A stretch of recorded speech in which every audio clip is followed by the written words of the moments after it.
Querido irmão, querida irmã, a partir de agora você acompanha a reflexão do Evangelho deste domingo. Reze com fé e compartilhe com amor, paz e bem. Estimados, paz e bem. Sejam muito bem-vindos à central de podcast dos Freis Capuchinhos do Brasil, Reflexão do Evangelho. Eu sou o Frei Vilso e falo diretamente do Convento Santa Clara, em Londrina, Paraná. Estimados, iremos celebrar neste quarto domingo do mês de dezembro, em nossas comunidades de fé, o quarto domingo do Advento. As leituras propostas são: primeira leitura, profeta Miqueias, capítulo 5, versículos de 1 a 4a. O Salmo, conforme a versão grega, o Salmo 79, na versão hebraica, o Salmo 80. A segunda leitura, carta aos Hebreus, capítulo 10, versículos de 5 a 10. O Evangelho, Lucas, capítulo 1, versículos 39 ao 45. Com o coração aberto, eu te convido a ouvir a narrativa do Evangelho de Jesus Cristo, segundo São Lucas. Assim diz o Evangelho.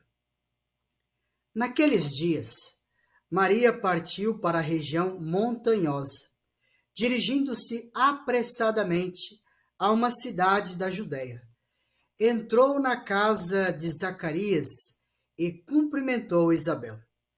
Quando Isabel ouviu a saudação de Maria, a criança pulou no seu ventre. E Isabel ficou cheia do Espírito Santo. Com um grande grito exclamou: Bendita és tu entre as mulheres, e bendito é o fruto do teu ventre. Como posso merecer que a mãe do meu Senhor me venha visitar? Logo que a tua saudação chegou aos meus ouvidos, a criança pulou de alegria no meu ventre. Bem-aventurada aquela que acreditou, porque será cumprido o que o Senhor lhe prometeu. Estimados, os textos litúrgicos nos recordam que Deus fez uma promessa ao seu povo. Deus prometeu enviar o seu Messias, o seu ungido. E ele prometeu porque ele quis. Nada e nem ninguém impôs a ele. Ele não foi coagido e não prometeu em vista dos nossos méritos, mas é na sua infinita bondade que ele promete. E diz ao ser humano que, apesar da sua infidelidade, ele não abandona. Somente cabe ao ser humano acolher, alegrar-se com tão grande dádiva. Penso que é este o ponto central da mensagem dos textos bíblicos. Acolher a promessa, rejubilar-se por tão grande dádiva. Veja que a aliança firmada entre Deus e a humanidade ao longo da história, e não são poucos os momentos que a Bíblia narra este grande feito, contém também a promessa de enviar, na plenitude dos tempos, o seu Messias, o seu ungido. Aquele que iria libertar, trazer a paz, governar com o direito e a justiça, implantar o seu reino, salvar, e tantos outros adjetivos. A promessa messiânica, portanto, cumpre-se em Jesus de Nazaré. E como comentamos, cabe ao ser humano apenas acolher essa promessa, alegrar-se com ela, como bem esclarece o texto do Evangelho desta nossa liturgia. Veja, Deus age na história, intervém na história, mas intervém a partir do ser humano.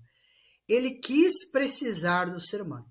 Não precisaria, mas quis, e ele precisou de Maria. Diz o texto do Evangelho de Lucas que Maria, que já sabia que estava grávida, por ação divina, por obra do Espírito Santo, dirige-se apressadamente à casa de Zacarias, esposo de Isabel, que também estava grávida. Duas mulheres, um encontro entre duas mulheres. Isto é muito significativo no texto. Isabel, idosa, vivendo o peso de não ser mãe, ridicularizada pelos seus. Maria, pequenina como Belém de Éfrata, mas que contém nela a grandeza. Isabel, exemplifica, podemos assim dizer, Israel, que aguarda a salvação. Por isso ela está em casa, e em casa ela acolhe o seu Senhor por meio de sua mãe. Maria exemplifica a igreja, jovem, que gera o Salvador, e por isso ela vai apressadamente, pois a boa nova requer urgência. O anúncio desta boa nova não pode esperar. É este o convite feito à igreja. A igreja precisa anunciar, não só a Israel, mas a todo o povo. Todo o povo precisa saber desta grande novidade. A promessa de Deus realizou-se. Deus se encarnou. Todos precisam saber, até os confins da terra, como nos recorda o livro dos Atos dos Apóstolos, no capítulo 1, versículo 8. Quando Isabel ouviu a saudação, a criança que estava no seu ventre, e nós já sabemos que esse menino é João Batista, pulou, saltou, vibrou, exultou. Tudo isso serviria como tradução para o verbo esquirtal. O menino já reconhece quem está diante dele e sabe que ele também foi alcançado pelo agir de Deus na história. Portanto, somente lhe cabe uma ação: alegrar-se. O evangelista está dizendo a nós que esta deve ser também a nossa ação.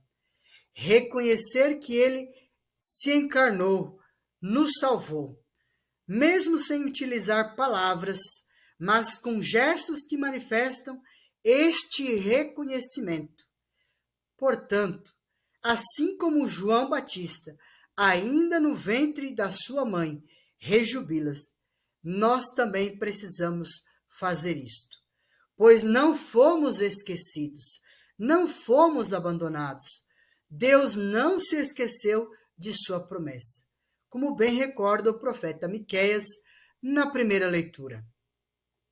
E tal ação em nosso favor foi por infinita bondade. Deus prometeu enviar o seu ungido, aquele que iria libertar o seu povo de uma vez por todas. Firmou com ele uma eterna aliança e o faz não por nossos méritos, como bem esclarece o texto da carta aos Hebreus, na segunda leitura. Tu não quisestes nem te agradaram vítimas, oferendas, holocaustos, sacrifícios pelo pecado, coisas oferecidas segundo a lei. Nada disso motivou o agir de Deus. Deus continua agindo em nossas vidas, simplesmente porque Ele quer. Nós não somos dignos, mas Ele viu em nós dignidade. Por isso precisamos extasiar-se, pular de alegria. E se temos que fazer algo, esse algo é apenas fazer a nossa profissão de fé, reconhecer a nossa pequenez, assim como fez Isabel ao exclamar: como posso merecer que a mãe do meu Senhor me venha visitar? Isabel proclama a sua fé ao reconhecer Jesus como seu Salvador e toma consciência da sua pequenez, pois está diante de Deus que se fez homem no seio de Maria. Assim, esse texto ajuda-nos também a compreender que é impossível acolher o Senhor sem acolher aquela que o trouxe em seu ventre.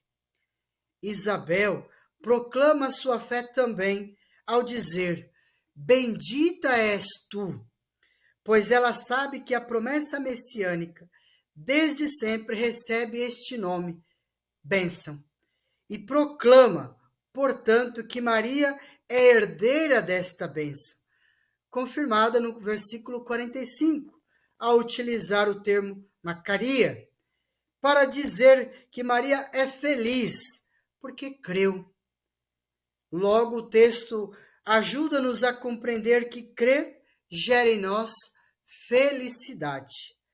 Assim como Maria e Isabel fizeram a experiência da felicidade por crer, espero que você, então, ao celebrar o Santo Natal, ao contemplar o menino desprotegido na manjedoura, sinta essa alegria por crer, sinta essa alegria por sentir-se amado e amada por Deus, que não nos abandona e só pede de nós que creiamos. A todos, paz e bem. Você acabou de ouvir mais um programa da Capcast, Central de Podcasts dos Capuchinhos do Brasil. Paz e bem.